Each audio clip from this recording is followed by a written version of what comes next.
Types of cooperative society, ये सिर्फ short note में आएगा, उससे ज्यादा 10 मार्क का एक्सपेक्ट इसको नहीं करना।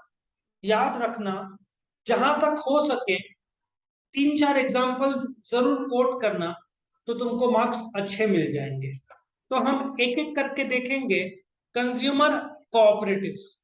नाउ जितने भी कोऑपरेटिव्स है उसमें सबसे पुराना माना जाता है कंज्यूमर कोऑपरेटिव्स। अभी कंज्यूमर कौन है? जो गुड्स कंज्यूम करता है, पे करता है। अभी लेट अस एज्यूम 8-10 गरीब लोग हैं, ठीक है। वो लोग क्या सोचते हैं, दुकान में जाएंगे तो महंगा मिलेगा, एमआरपी भाव में मिलेगा। तो ये लोग एक कोऑपरेटिव सोसाइटी बनाते हैं, अपना रिसोर्सेज, अपना पैसा जमा करते हैं, एक साथ होलसेल में खरीदते हैं, मे बी चावल लो, गेहूं लो, और फिर बहुत कम प्रॉफिट या तो बिना प्रॉफिट मार्जिन के आपस में बेचते हैं। तो इससे क्या होता है, गरीब लोग को गुड्स सस्ते में मिलते हैं। 30-40 साल पहले तक इसका काफी नाम था, जैसे अपना बाजार लोग जानते भी थे, नासिक में प्राइम लोकेशन में था, कॉलेज रोड में एनबीटी लॉ कॉलेज के सामने था। लेकिन जैसे वक्त बीतता गया, ऑनलाइन आते गया, तो अपना बाजार तो आउट होना ही था। बिग बाजार, डी मार्ट और स्टार और मेट्रो, उस समय तो Vishal Mega Mart, Easy Day mall, बहुत सारे थे, ठीक है ना। सो कंज्यूमर कोऑपरेटिव्स बल्क में खरीद के सस्ते में दे। लेकिन यंगस्टर्स में इसका क्रेज क्यों नहीं है? Quality of goods will be low, not high. और जो तुमको बोलते हैं ना, ऑम्बियंस या एम्बियंस जैसे प्रोनाउंस करेंगे, एक म्यूजिक चाहिए, एक वातावरण चाहिए शॉपिंग का, वो नहीं मिलेगा। एक नॉर्मल लाइन से गो ये सब होगा, तुमको वो शॉपिंग एक्सपीरियंस नहीं रहेगा जो आजकल अच्छे और बड़े मॉल देते हैं। तो इसलिए ये बंद हो गया, नासिक में तो बंद हो गया, बाकी कहीं पे गांव में सब तो चलते रहे। मार्केटिंग कोऑपरेटिव्स, इसका तो बेस्ट एग्जांपल है अमूल। कब फॉर्म हुआ? 1946, ठीक है। और तुमको ये भी बता दूं, 40,000 करोड़ का टर्नओवर है अमूल का।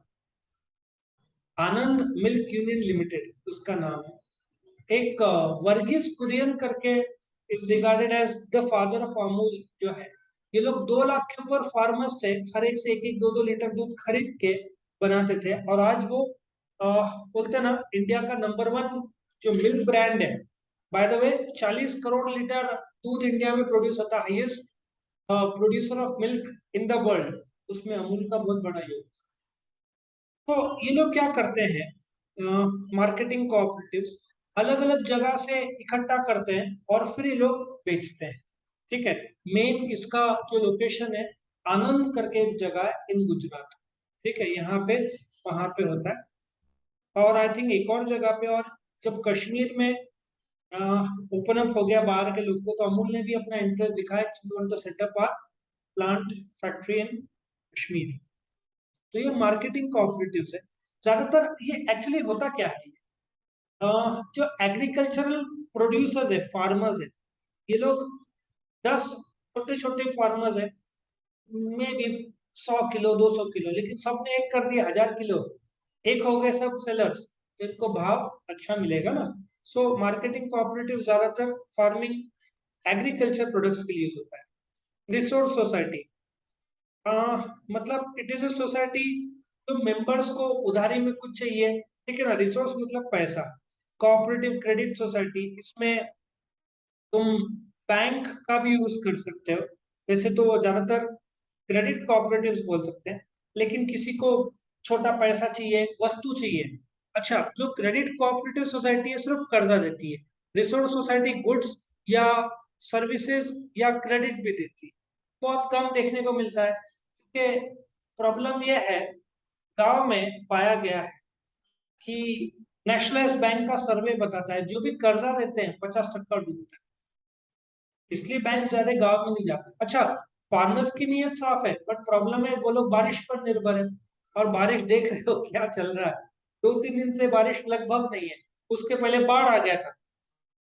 ग्लोबल वार्मिंग क्या है, क्लाइमेट एक्सट्रीम में चला जाता है, गर्मी तीव्र हो जाती है, बारिश बहुत एग्रेसिव होता है, कम समय के लिए होता है, ठंडी बहुत ज्यादा रहती है, कम समय के लिए होती है, गर्मी एक्सट्रीम रहता है, ज्यादा समय के लिए रहती है। ये ग्लोबल वार्मिंग का ही नतीजा है, जिसकी वजह से ये सब पूरे इंडिया में हो रहा है। यूरोप में सुना है ना, पहली बार यूरोपियन हिस्ट्री में 40 डिग्री के ऊपर टेम्परेचर चला गया। आज तक वहां पे कभी नहीं हुआ था।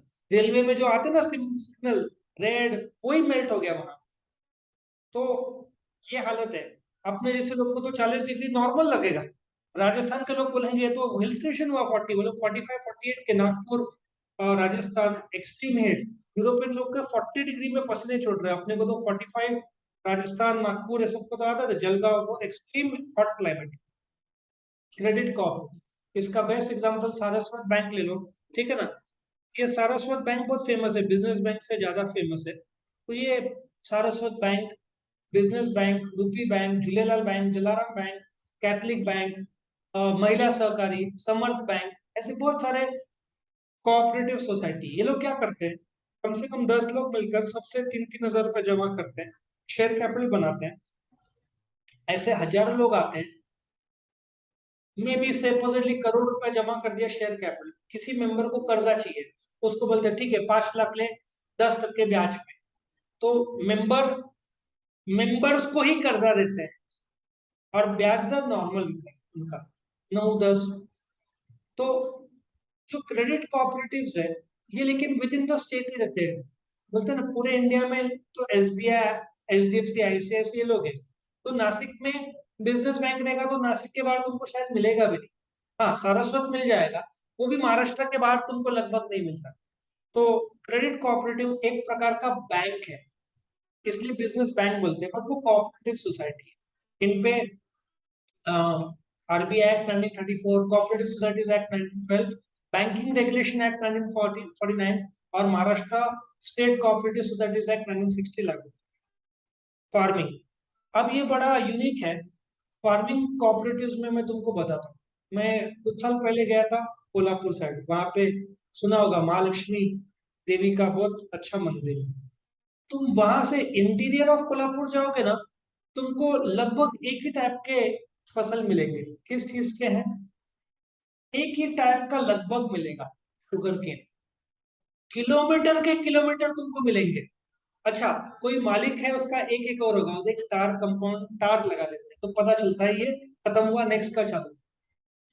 अभी क्या होता है, एक शेतकरी है, उसके पास एक ट्रैक्टर है, 1 एकड़ है। 10 शेतकरी है, 10 ट्रैक्टर खरीदने के बजाय एक ट्रैक्टर खरीदो, अपना जमीन एक कर दो और वही ट्रैक्टर से कर दो, तो तुम्हारा 9 ट्रैक्टर का सेविंग होता है। लॉजिक समझ में आ रहा है। सो फार्मिंग कोऑपरेटिव्स, जो तुम एग्रीकल्चर आउटपुट को मैक्सिमाइज कर सकते हैं, क्योंकि 1 एकड़ में तुम्हारा लिमिट आता है, वही अच्छा क्वालिटी का सीड 10 के 10 एकड़ में डाल दिया, अच्छे इक्विपमेंट यूज किया। क्योंकि कुछ फार्मर्स लोग में भी पानी कम ज्यादा होगा, ठीक है ना, सीड्स, फर्टिलाइजर्स, तो एक साथ प्रोफेशनली हो गया ना, तो तुमको आउटपुट भी ज्यादा मिलेगा। तो ये एक प्रकार का जो जमीन है, फसल है, सबको एक कर देते हैं। सो फार्मिंग इज मोर ऑफ बोलते हैं ना, जमीन को एक कर देना, मिल मिल जाते हैं लोग। और ये देश के लिए बहुत अच्छा है, क्योंकि मिल गए तो सबका अनुभव का बेस्ट पार्ट होगा, वो मिल जाएगा, है ना। क्रॉप प्रोटेक्शन सोसाइटी, ये प्रॉब्लम ऐसा है। मेरा एक स्टूडेंट का, आई थिंक पंचवटी के आगे कौन सी जगह है वहां पे, उजरखेड़ डैम, दिंडोरी, दिंडोरी साइड, उनका एक फार्मिंग जमीन था। उधर इरिगेशन भी था, बट प्रॉब्लम था इलेक्ट्रिसिटी थी। उस समय मैं बात कर रहा हूँ 10 साल पहले। अब क्या होता है, क्रॉप प्रोटेक्शन में तुमको क्रॉप के मशीनरीज लगेंगे, स्ट्रक्चर लगेंगे। तो इनको प्रोटेक्ट करना, लाखों रुपए का गवर्नमेंट से सब्सिडी मिलता है, लेकिन उसको बचा के रखना, संभालना, तो ये क्रॉप प्रोटेक्शन सोसाइटी क्या करता है, जो भी मशीनरी, इम्प्लीमेंट, इक्विपमेंट है, ये सबको संभालने का काम करते हैं। मिल जाते हैं तो फिर क्या होता है, एक दूसरे को संभाल लिया, वैसे टाइप का है crop protection society. Producers cooperative, ये इंडस्ट्रियल पे ज्यादा यूज होता है। अभी कैसे होता है, मैं तुमको एक एग्जांपल देता हूँ। जब यहाँ पे से हम एक्सपोर्ट करेंगे, कांदा व्यापारी है ना, एशिया का सबसे बड़ा मार्केट कौन सा है, लासलगांव। लासलगांव कांदा का एशिया का सबसे बड़ा मार्केट। वहां पे तुमको बहुत सारे मारवाड़ीज, गुजरातीज और महाराष्ट्रियंस बहुत सारे मिल जाएंगे। सब अपने अपना जगह से अलग अलग एक्सपोर्ट करते हैं। यूरोप में जाता है, कलकत्ता में मेजरली इन लोग का विद इन द कंट्री अलग अलग स्टेट्स और एक्सपोर्ट में जाते हैं। अभी सपोजिटली किसी के पास 50 किलो 100 किलो, वो लोग सब एक हो गए तो एक्सपोर्ट में दाम भी अच्छा मिलेगा उनको। तो एक प्रकार का प्रोड्यूसर्स कोऑपरेटिव सोसाइटी, जैसे हैंडलूम ओनर्स है, अलग अलग, ये थोड़ा इंडस्ट्री में होता है। ये जो मार्केटिंग कोऑपरेटिव और प्रोड्यूसर्स में ये फर्क है। मार्केटिंग नॉर्मली एग्रीकल्चर में और प्रोड्यूसर्स कोऑपरेटिव इंडस्ट्री में। सो छोटे छोटे रॉ मटेरियल को, अभी मारुति ने क्या किया, ई व्हीकल में सबसे ज्यादा बिक रहा है टाटा नेक्सॉन, सुना होगा। मैं तुमको नासिक का डेटा देता हूँ। नासिक में 2,500 बुकिंग है और अभी तक 400 ही दिया। 400 ही बेच पाए वो लोग, इतना ज्यादा। एक कंसेप्ट है मार्केटिंग में, first mover advantage. First mover advantage दो कंपनीज को है, महिंद्रा और टाटा को। और कौन था बाकी? अभी होंडा ने हाइब्रिड लाया, टोयोटा ने हाइब्रिड लाया, लेकिन फर्स्ट मूवर एडवांटेज टाटा को मिल रहा है। टाटा नेक्सॉन का बुकिंग बहुत अच्छा है। तुम देखो रास्ते में तुमको दिखना ही है नेक्सॉन में, पहले इतना दिखता नहीं था। तो टाटा ने क्या किया, टोयोटा के साथ टाइप कर लिया। टोयोटा ने, सॉरी, मारुति ने, मारुति ने थोड़ा लेट कर दिया फैसला लेने में कि ई व्हीकल का इंपॉर्टेंस, और पूरा डेवलप करने को थोड़ा साल लगता है। टोयोटा के पास है अपना एक्सपीरियंस, मारुति के पास है। ऐसे कुछ कंपनीज मिल जाते हैं। एरोप्लेन में भी क्या होता है, तुम्हारा सूटकेस ट्रैक्टर में जा या बस में जाके वो लोग एरोप्लेन में डाल देते हैं। तो सबके अपने अलग अलग होते हैं, बट उसमें भी वो लोग ने साथ में कर दिया कि चलो इंडिगो और विस्टारा या जेट, इन लोगों ने बोले एक ही ट्रैक्टर में जाएगा, एक साथ तो फ्लाइट नहीं रहते ना, तो वैसे कर दिया। तो कॉस्ट सेविंग होता है ना। तो ये उस कंसेप्ट का है प्रोड्यूसर कोऑपरेटिव। तुम अलग अलग प्रोड्यूस करने के बजाय प्रोडक्शन भले अलग करो, लेकिन फिर बेचो एक साथ मिलके, इससे तुमको भाव अच्छा मिलेगा। हाउसिंग कोऑपरेटिव्स, ये आजकल जब जो भी नए बिल्डिंग्स हो रहे हैं, क्योंकि 10 फ्लैट चाहिए, 10 फ्लैट तो आजकल होता ही है हर बिल्डिंग में। तो ये लोग क्या करते हैं, हाउसिंग कोऑपरेटिव बनाते हैं, उसमें भी A wing, B wing, C wing, हर विंग का अलग कोऑपरेटिव बनाते हैं, क्योंकि झगड़े होते हैं। अभी हमारे इसमें ए और बी विंग है तो एक ही अपार्टमेंट है, कोऑपरेटिव सोसाइटी नहीं है, थोड़ा सिमिलैरिटीज है, बट कोऑपरेटिव सोसाइटी हमारा नहीं। तो ए विंग का अलग हाउसिंग होगा, बी का अलग हाउसिंग होगा। तो इसमें फायदा क्या होता है, कोई भी जैसे मेंबर, हर महीने का तुमको मेंटेनेंस देना पड़ता है। और तुमको पता भी होगा, हर बिल्डिंग में एक आध आदमी रहता है जो नाटक करता है मेंटेनेंस का। यदि तुम फ्लैट में रहते हो, वो मेंटेनेंस देता नहीं है या हमेशा झगड़े करता है। अब कोऑपरेटिव सोसाइटी बन गया, उनके एनओसी के बिना फ्लैट बिक नहीं सकता। और जिसने मेंटेनेंस नहीं भरा, अच्छा, कोऑपरेटिव सोसाइटी के पास ताकत आता है उसका कनेक्शन रोक देने का। तो कोई नाटक ही नहीं कर सकता कोऑपरेटिव सोसाइटी में। और हमारे बिल्डिंग में तो कचरा अलग करना पड़ता है, गीला कचरा अलग, सूखा अलग, ये सबके लिए। बीच में मैसेज आया था, तुमने अलग नहीं किया तो हम तुम्हारे से कलेक्शन नहीं, मतलब जो बाहर रख देने का डब्बा वो अपने आप लेके जाते हैं। तो सीधा मैसेज आया था, तुमने अलग नहीं किया तो हम डब्बा तुम्हारा लेंगे नहीं। अब कोई फाइट नहीं कर सकता क्योंकि अपार्टमेंट है, वो लोग ने इंस्ट्रक्शन दे दिया तो सुनना पड़ेगा। ठीक है। सो हाउसिंग कोऑपरेटिव्स आज के तारीख में बहुत सेफ तरीका है। कोई भरता नहीं ना मेंटेनेंस, उसको रोकने का बहुत बढ़िया तरीका कोऑपरेटिव सोसाइटी, क्योंकि एनओसी के बिना सेल डीड होना ही नहीं है जब तक वो नो। और आजकल तो नए नए तरीके हैं, यदि कोई नया टेनेंट आ रहा है ना, लिफ्ट यूज कर रहा है, तो उससे 2,000 रुपये महीना लेते हैं। कि महीना नहीं, 2,000 रुपये ये लेते हैं कि भाई तू लिफ्ट में इस्तेमाल करेगा, लिफ्ट को थोड़ा डैमेज होगा तो तेरा सामान फोर्थ या फिफ्थ फ्लोर में लेके जाना, लिफ्ट यूज कर, लेकिन हमको एक दिन पहले 2,000 रुपये दे, वो चार्जेस ऑफ लिफ्ट का ऐसा। तो ये सब कोऑपरेटिव सोसाइटी में लिख दिया। तो अच्छा, एक और है, किसी ने टेनेंट भाड़े करी को लिया, पहले उसका पुलिस वेरिफिकेशन होना चाहिए, सब तो ऑनलाइन होता है। ये सब तुमको चेयरमैन को बताना पड़ेगा कोऑपरेटिव सोसाइटी को कि कौन सा, और उनका मेंटेनेंस हो सकता है थोड़ा ज्यादा भी, मेंटेनेंस में भी फर्क आता है। तो घर पट्टी तो ज्यादा रहेगा ही, मेंटेनेंस में भी फर्क आ सकता है। ये सब नहीं बताया और बाद में कोऑपरेटिव सोसाइटी एक्शन ले सकता है, करेक्ट। तो हाउसिंग कोऑपरेटिव्स आज के तारीख में जहां पे नहीं है वहां पे मेंटेनेंस के बहुत इश्यूज है, बहुत झगड़े होते हैं हमारे। और मेजोरिटी बिल्डिंग में एक तो पार्किंग, पानी, ये तो स्टैंडर्ड है। और ऐसे भी लोग मिलते हैं, रईस लोग रहते हैं जो मेंटेनेंस नहीं भरते। तुम यहाँ पे लग्जरी बिल्डिंग में चले जाओ, वहां पे भी तुम बोलोगे क्या सब मेंबर एक साथ मेंटेन रहते हैं? एक दो रहते हैं जो मेंटेनेंस नहीं भरते, वो कुछ ना कुछ कंडीशन डाल देते हैं और बोलते हैं हम नहीं देंगे। तो ये प्रॉब्लम है।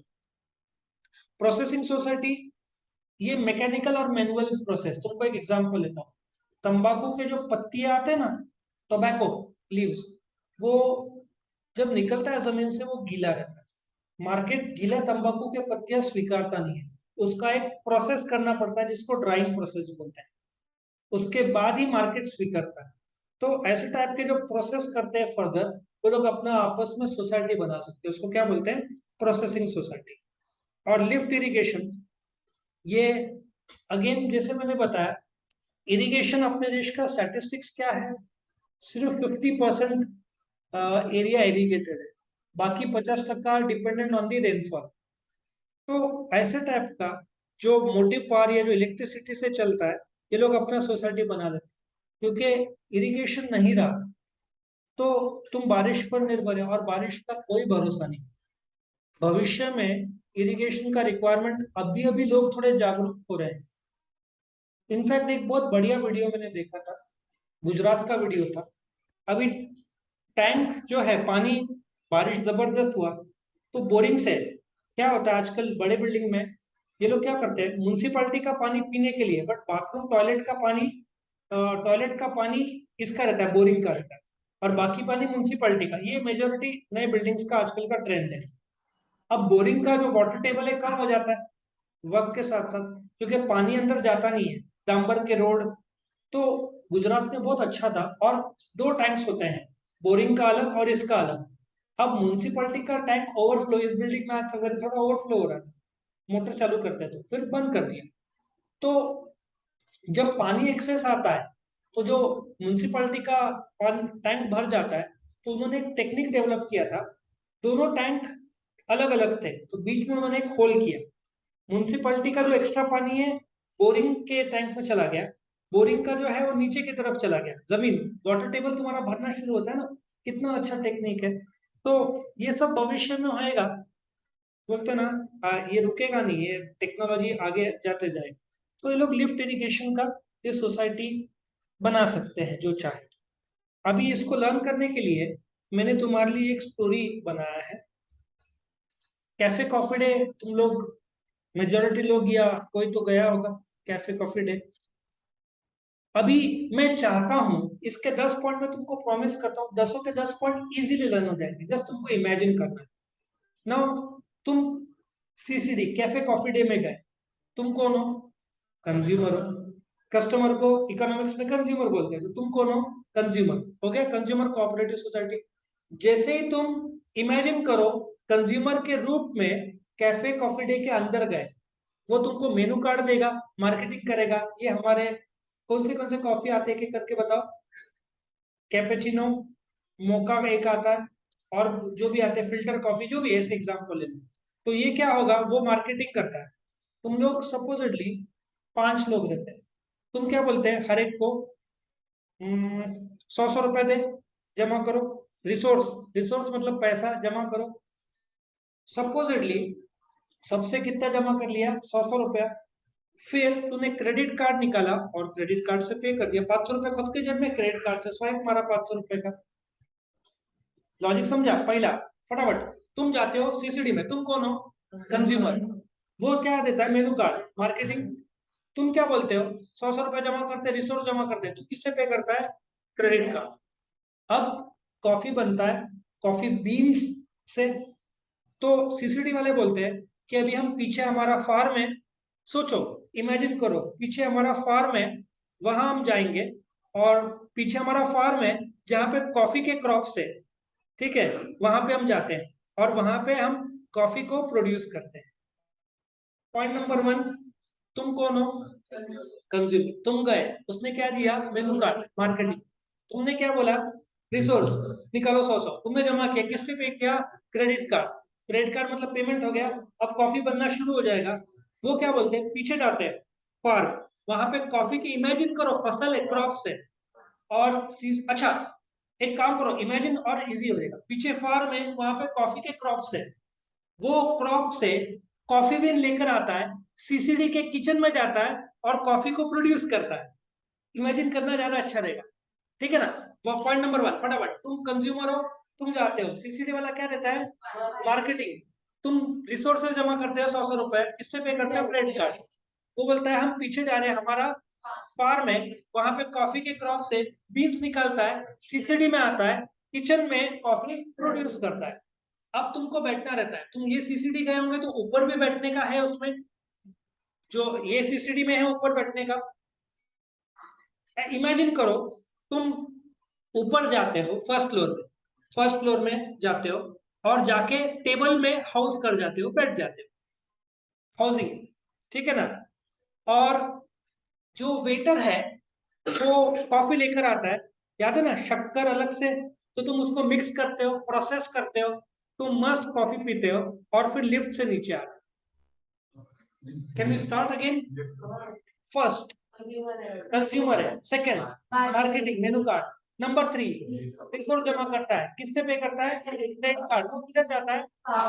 फार्म में क्या करता है? क्रॉप्स। फिर किचन में आके प्रोड्यूस करता है, तुम कहाँ जाकर बैठते हो? ऊपर, हाउसिंग। फिर वो लेकर आता है, तुम क्या करते हो? प्रोसेस, मिक्स करते हो और फिर पीने के बाद लिफ्ट से नीचे आ जाते हो। हो गया। अब तुम लिख के निकालो, देखो 10 पॉइंट्स। मुझे स्टोरी पसंद है